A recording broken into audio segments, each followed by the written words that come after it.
existamos. Desde el vientre de nuestra madre ya nos ha conocido y nos ha querido poner en su presencia y en su amor.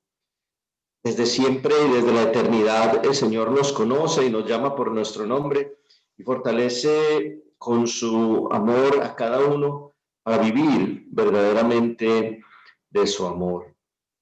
Nos ha llamado a ti y a mí. Muchas veces el Señor ha salido a nuestro encuentro y luego de llamarnos a la vida nos ha hecho otro llamado, porque Él siempre toma la iniciativa para estar cerca de nosotros y hacerse nuestro compañero. Y entonces, luego de llamarnos a la vida, nos llama a la vida de la gracia, no a la vida biológica, a vivir, sino a vivir la gracia. Y eso se hace en el bautismo. En el bautismo se nos hace parte del cuerpo de Cristo, se nos fortalece con la gracia del Espíritu Santo para vivir en el mundo como otros Cristos. Se nos da la invitación a vivir y a salir de nosotros mismos y a entregarnos a los otros como verdaderos y auténticos cristianos. Es la gracia de Dios por primera vez derramada en nosotros la que nos convoca y nos llama, la que nos hace hijos en el Hijo, parte de la familia de Dios. Esa llamada se alimenta a través de la vida cristiana y el crecimiento en la fe durante toda la vida. Muchas veces nosotros no seguimos ese camino. Muchas veces nosotros recibimos el bautismo, o tal vez el bautismo, la primera comunión o la confirmación jóvenes, y nos perdemos, estamos un poquito alejados, o vivimos lejos de la iglesia, del compromiso, incluso de la gracia de Dios. Pero el Señor nos hace, al hacerse nuestro compañero, al estar caminando a nuestro lado, una llamada después más concreta a la vida dentro de la iglesia, una llamada más concreta a la vida de la gracia, activa y viva en la iglesia. Como diría Santa Teresita del Niño Jesús, nos llama en la iglesia a vivir el amor, a estar en el corazón de la iglesia. Y eso lo hace el Señor al llamarnos a acompañarle en el cursillo y a vivir la experiencia de su gracia con nosotros, contando con nosotros para que nosotros también podamos todos los días ser llamados a caminar junto a Él. Y luego de hacer el cursillo, el Señor también nos envía a la transformación, al cambio de los ambientes, camina a nuestro lado para que, tomando más protagonismo en lo que significa ser cursillista, también nos hagamos uno a uno amigos, compañeros en el camino y dirigentes. No por el hecho de tener un puesto o obligar al otro a asistir o recordarle al otro que es impuntual o hacerle saber al otro que no está llegando, sino dirigentes en el sentido de acercarnos con caridad a todos en el momento de la vida en la que estén y hacernos cercanos a ellos de la misma manera como el Señor se ha hecho cercano con nosotros. A mí me causa mucha risa una cosa que sucede en la iglesia, sucede en muchos niveles. Por ejemplo, un protestante se hace de la iglesia, ¿ok? Y después el protestante quiere ser más católico que todos los católicos, ¿no? El protestante se hace católico y entonces se quiere ir al extremo de los extremos, a cumplir más que todos, a hacer más que todos, a rezar más que todos, a saber más que todos. Eso pasa en muchos niveles. También pasa una vida desordenada, alejada de Dios. Hacemos el cursillo y después queremos ser los mejores de todos. Nosotros no estamos llamados a ser dirigentes en el sentido de ser mejores. Estamos llamados a ser dirigentes en el sentido de la cercanía. Es más, acordarnos del pasillo en cada una de nuestras vidas y acordarnos y recordarnos del error, del problema, de la caída, de la lejanía del otro. acordarnos que el Señor también llega y nos acompaña y es nuestro compañero. Así debemos nosotros acercarnos al otro en la amistad. Y eso es lo que un verdadero dirigente hace, encontrarse con el otro en el camino, en el momento en el que está, brindarle su amistad y caminar con él para ir juntos hacia Dios. Porque no sirve de nada haber hecho el cursillo, haber sido llamados a esta vida muy particular, haber vivido la experiencia de la gracia en el cursillo y después no tener una respuesta de compromiso real con el Señor. Hay una diferencia entre la respuesta al Señor y el cumplimiento de las cosas del cursillo. Uno puede cumplir mucho, estar en todo lo del cursillo, estar en todas las ultrellas y reuniones, pero seguir una vida desordenada, no arreglar las cosas, no estar bien con la iglesia y con el Señor. La respuesta tiene que ser una respuesta que implique un cambio definitivo en lo fundamental, en lo central de nuestra vida. Fíjense, hay algunos ejemplos. Zaqueo era un ladrón y el jefe de los ladrones, era un publicano, jefe de los publicanos. Y Zaqueo tiene una curiosidad de conocer al Señor, pero cuando el Señor lo ve montado en el árbol, lo invita a su casa, le dice: voy a ir a tu casa y voy a comer contigo. Y en esa cercanía de Zaqueo con el Señor, en ese momento en el que el Señor se acerca a él y comparte con él la mesa y comparte con él la vida, la respuesta de Zaqueo se vuelve una respuesta de generosidad y de cambio radical de su vida. Zaqueo no simplemente dijo: sí, yo creo en el Señor, y siguió con su vida desordenada y robando. Zaqueo dijo: mire, voy a hacer lo siguiente. Se puso de pie, dice el Evangelio de San Lucas, y dijo: si yo le he quitado algo a alguien, voy a darle el doble. Y la mitad de mis bienes se la voy a dar al resto. Es decir, se quedó sin nada, cambió su vida totalmente. Este ejemplo, cuando nosotros lo miramos con respecto al joven rico, tiene un desenlace totalmente distinto. El joven rico también tiene esa curiosidad de la compañía, de la cercanía, de estar cerca del Señor, y va y lo busca. Recuerden que Jesús andaba con pecadores, con ladrones, con prostitutas, con endemoniados que se le habían sacado los demonios. Jesús no andaba precisamente con las personas de la sociedad más alta, sino que Jesús andaba con personas de las márgenes, las personas marginales de la sociedad. Entonces este joven rico de todas maneras rompe esa barrera y se acerca a Jesús y le dice: maestro bueno, ¿qué tengo que hacer para alcanzar la vida eterna? Jesús le dice: bueno, ¿por qué me llamas bueno si solo Dios es bueno? Mira, lo que tienes que hacer es cumplir los mandamientos. El joven rico le dice: yo solo cumplo desde pequeño. Jesús le dice: te falta una cosa, una. Vende lo que tienes, dáselo a los pobres y sígueme. Y sígueme. Y el muchacho se fue apesadumbrado porque tenía muchos bienes. No fue en el seguimiento y en la compañía del Señor. Aceptó el mensaje del Señor. Era una persona que cumplía los mandamientos. Si nosotros nos ponemos a revisar, ¿cuántos de nosotros los cumplimos? Y veréis que quedamos faltando. El muchacho cumplía, pero le faltaba una cosa: hacer lo necesario para seguirle.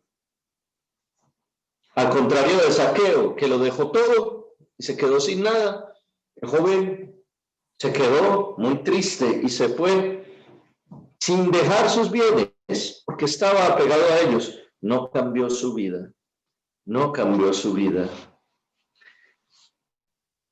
Tenemos otro ejemplo, por ejemplo, Nicodemo. Nicodemo, que era uno de los dirigentes del Sanedrín de Israel, y tiene curiosidad de conocer a Jesús, habla con él sobre nacer de nuevo. ¿Cómo debemos nacer de nuevo? Porque él no veía ninguna razón de cómo poder nosotros volver a salir del vientre de la madre. Jesús le dice: no, es que se nace de nuevo de la gracia, del Espíritu. Y entonces, cuando ya llega el momento de la muerte de Jesús, aunque él al principio tenía miedo, terminó ayudando a bajar a Jesús de la cruz, dándole el sepulcro nuevo y demás. En cambio, por ejemplo, Pilato en el Evangelio tenía curiosidad por Jesús. Y llega un momento definitivo en la conversación con Jesús que le dice: yo tengo poder para hacer lo que sea y no me contestas. Y Jesús le dice: mire, no tendrías poder si no te lo hubieran dado de lo alto. Jesús termina diciendo esa conversación lo siguiente: todo el que es de la verdad escucha mi voz. Y Pilato le contesta: ¿y qué es la verdad? Se da media vuelta y se fue. Pilato cometió un error tremendo, porque nosotros los que creemos en el Señor no decimos qué es la verdad. Nosotros sabemos que la verdad es un quién, no un qué. La verdad para el hombre y para el mundo es Cristo. No hay un qué en la verdad, hay un quién, la persona del Señor. Nicodemo, Pilato, tenían esa curiosidad de la compañía, de la cercanía del Señor, pero uno se decidió y el otro le dio la espalda. Tenemos otros dos ejemplos. Pablo, que tuvo como dos etapas, ¿cierto? Pablo, que persiguió a los cristianos encarnizadamente. Pablo, que predicó el Evangelio enamorado de Jesús. El Pablo que persiguió a los cristianos no se llamaba Pablo, se llamaba Saulo. Y ese Saulo estaba convencido que los cristianos estaban equivocados. Estaban equivocados al máximo y decidió eliminarlos. Dice el cardenal Martini en un libro sobre la conversión de San Pablo, que a San Pablo lo fue convirtiendo en cristiano el ver la auténtica fe, la auténtica entrega y la auténtica vida de los cristianos. Cuando Él los entregaba para la muerte, cuando Él los entregaba para que fueran enjuiciados, Él veía a los cristianos experimentar un gozo y una fe, una cercanía y una certeza del Señor con ellos que lo fue sorprendiendo, lo fue enamorando, y luego cuando tuvo el encuentro con el Señor en el camino de Damasco, y le dice el Señor: Pablo, Pablo, Saulo, Saulo, ¿por qué me persigues? Mucha gente piensa en el caballo y San Pablo cayéndose del caballo, pero la Biblia no habla de ningún caballo. La Biblia habla de que él iba hacia Damasco y hubo una luz y una voz que dijo: ¿por qué me persigues?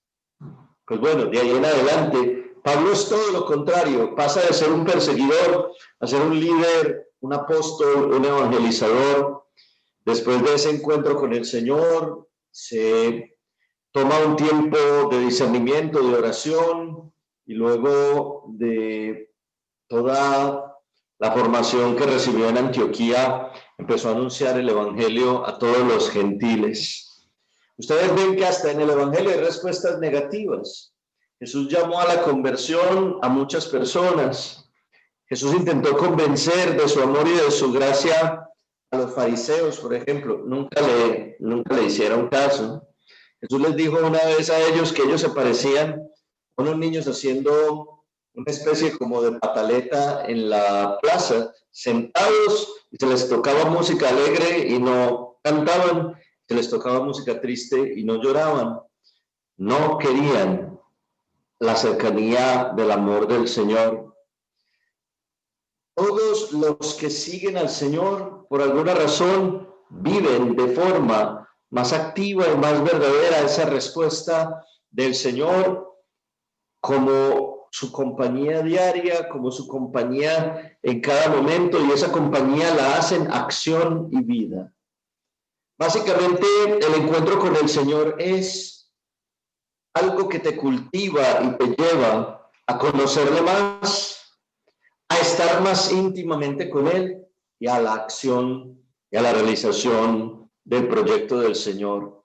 Básicamente, cada uno de los que tuvo ese encuentro con el Señor tuvo ese encuentro y entonces tuvo la intimidad con Él, que podríamos llamar la piedad. Tuvo el conocimiento de Él y de su amor y de sus palabras, y esa sería de alguna manera también como el estudio, y lo llevó a una acción transformadora. Sin todas esas personas que Jesús conoció y que ellos sintieron como cercano y como compañero, nosotros no estaríamos aquí. Hay también muchas otras respuestas a través de la historia. Tantos santos y santas en la iglesia, que son a veces incluso los patrones espirituales de comunidades religiosas, como San Ignacio de Loyola, San Francisco de Asís, San Benito de Nurcia, San Agustín. De hecho, ahora en estos días estuve mirando unos videos y leyendo sobre la vida de este niño, Carlo Acutis, muchacho, un santo que canonizó el Papa Francisco como a los 15, 16 años, murió. Esa lista de todos los que se han encontrado con el Señor, han vivido su amistad y su amistad con el Señor les ha transformado.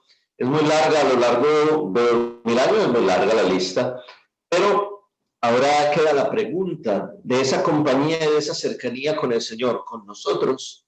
¿Cuál es la verdadera repercusión cuál es la verdadera consecuencia, cuál es la verdadera realización activa en nuestra vida de esa cercanía con el Señor?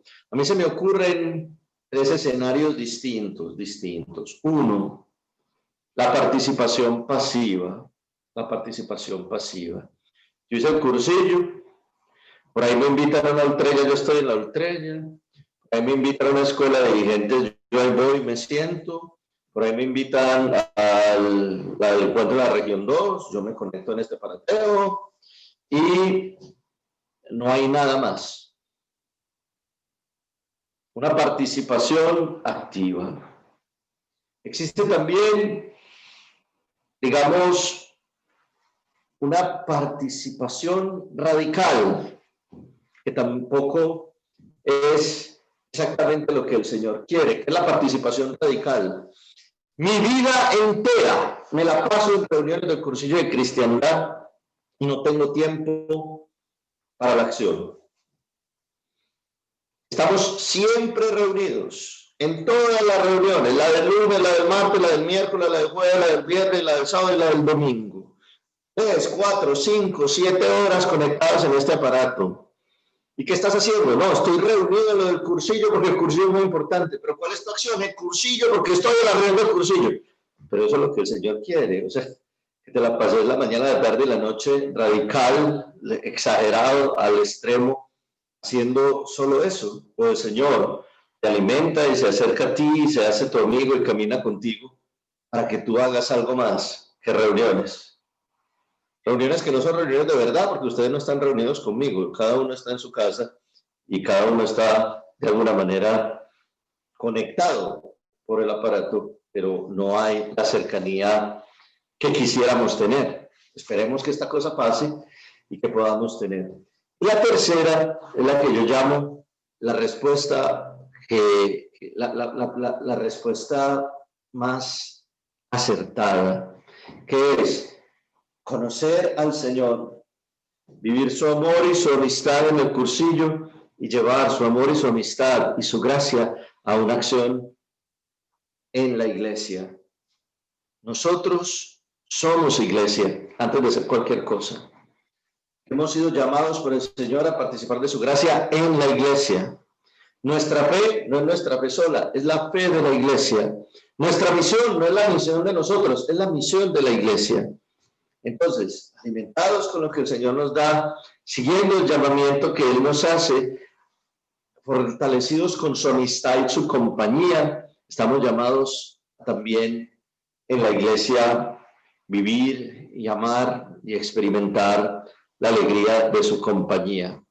Quedarnos solos con la compañía del Señor, satisfacernos solos con la posible formación alrededor del pensamiento de Eduardo, de la espiritualidad y de los conceptos de lo que el cursillo es importante, pero no es lo más importante. Es esencial, pero no es lo único esencial. Y por eso tenemos que aprender a balancear las cosas. La compañía con el Señor siempre llevó a un cambio. La compañía y la intimidad con el Señor siempre llevó a una respuesta. ¿Cuál es la respuesta que nosotros estamos dando? esta lista de todos los que han seguido al Señor y han hecho la diferencia, esa lista se puede completar con nuestros nombres. Queremos de verdad darle respuesta a ese llamado del Señor a compartir su amistad, a estar cercanos con Él. Vamos a pedirle al Señor en el día de hoy que nos fortalezca con su gracia. Sabemos que Él cuenta con nosotros, pidámosle que podamos seguir siempre contando nosotros con Él. Gloria al Padre, al Hijo y al Espíritu Santo, como era en el principio, ahora y siempre, por los siglos de los siglos. Amén. Muchas gracias, señores.